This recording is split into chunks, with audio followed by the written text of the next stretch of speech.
Special meeting of council for Monday, March 18th, 2019 to order. Mrs. McIsaac.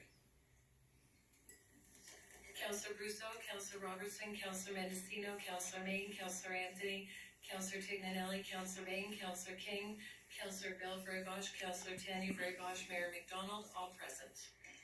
Okay, this time to declare any conflicts. Deputy Mayor Vraybosch. Yes, I have a conflict in regards to the second recommendation, which would be report number 2019-06, as my employer. Okay, your conflict's been noted.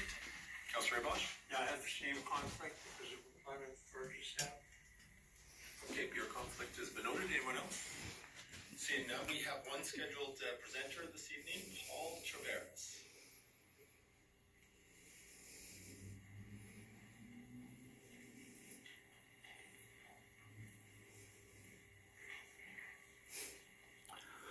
Good evening. Thank you for allowing me to speak tonight. I'll just introduce myself. Paul Tavares, in town for the past 10 days, sleeping in a tent on Main Street, downtown, from Cambridge, Ontario.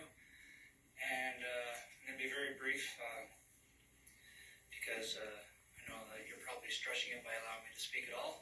So I would ask that you just keep doing what you're doing and stay open to possibilities of partnerships with different organizations and private citizens possibly to alleviate what I would call an ever-increasing epidemic of sorts with poverty and homelessness itself.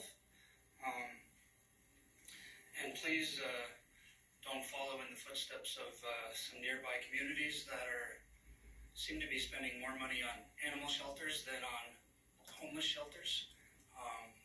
Two communities in mind would be Quinte West, which granted $62,500 for an animal shelter, but only $5,000 for the Belleville shelter that's opening this May or June.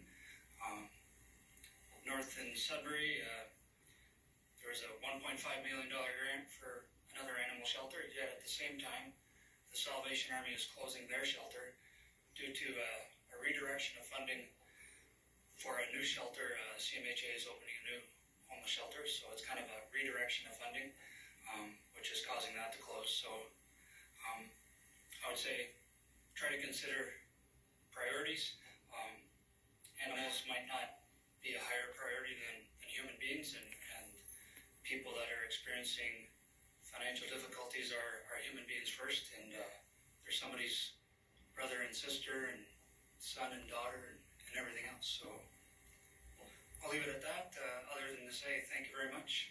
I felt very welcome here for the past 10 days, and aside from Cambridge itself, my hometown, North Bay is #1 community as far as financial contributions. So that's all I have to say. Great, thanks very much. Mr. Tavares, we do have a number of questions. Councillor King.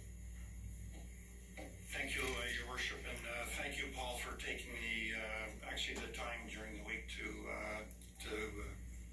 talk to people from DSAB with respect to what's transpiring in our communities. I think we're all well aware of what's going on, and thank you again for being here tonight. I guess one of the questions really hinges around your own personal experiences, and I think it's important for this council to hear that North Bay is a very open, obliging community, but at the same time, North Bay has some very large problems with respect to homelessness. So I wonder if you could, just in the short week that you've been here, kind of explain to council what this is in our community. Well, I've been able to wander throughout the day and throughout the night to different corners of the city, and there are several places where people can go throughout the day. You have the gathering place on Castles. You have the community of friends drop-in center on Main Street. There's a few churches that offer meals throughout the day and different times of the week, and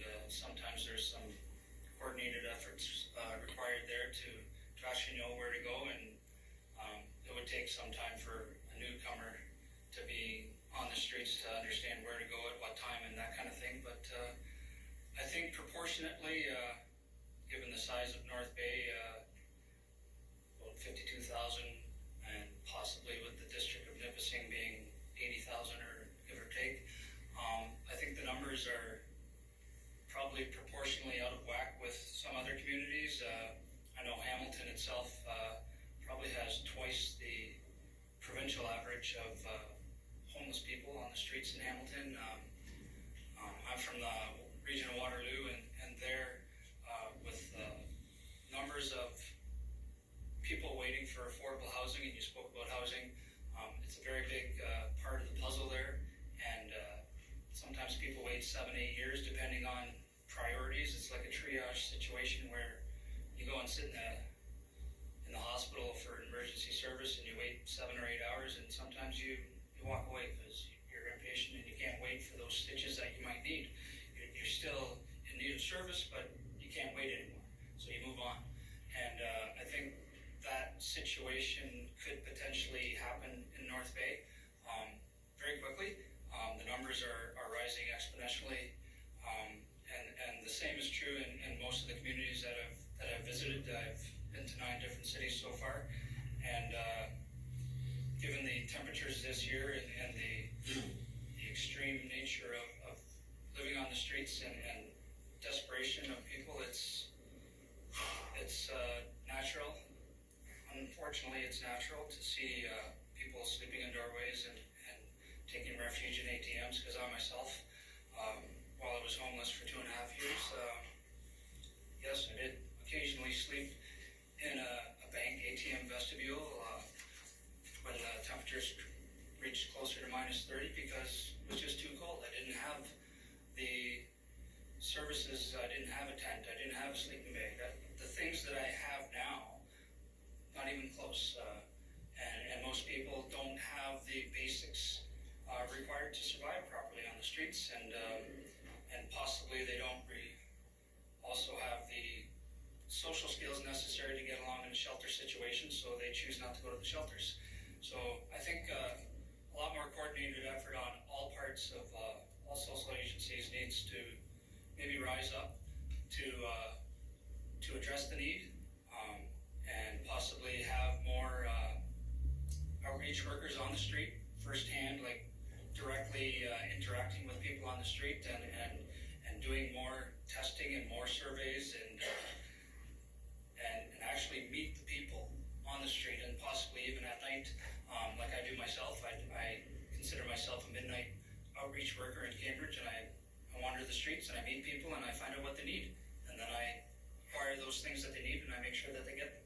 So I think maybe that kind of service needs to be thought out, and possibly have a discussion group of sorts with different citizens throughout the community and throughout the district. Some of the outlying districts are probably overlooked. I got a call from Kenora, and to me that's probably one of the overlooked areas. So, long answer to a short question, but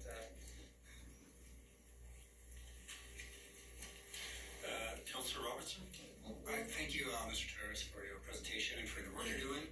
I know a lot of people who are privileged enough to not be personally and directly affected by poverty or homelessness and mental illness, addiction, all those kinds of things. They might consider it a problem that doesn't affect them. I happen to think it's something that affects us all as a community. I'm wondering what your opinion is on that, if you consider poverty in general as a public health issue, and if you think it would be helpful for us to look at it that way.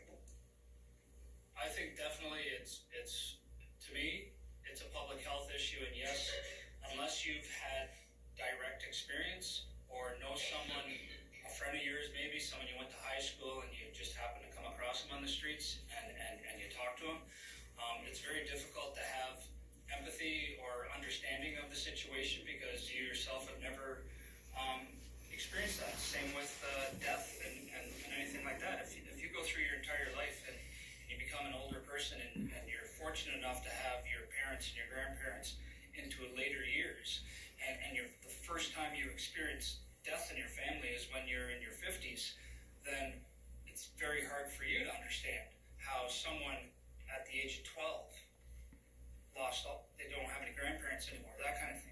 So yes, it's to me, it's a public health issue. It affects all first responders at every level, and it's a drain on resources. So to think that it's not a public health issue, I think it's a misconception. I think it's a lack of understanding, and that's part of what I'm doing is going around and telling my story and relating it to real life, that anybody at any time, regardless of your current situation, any series of circumstances could happen in anyone's life to create that situation.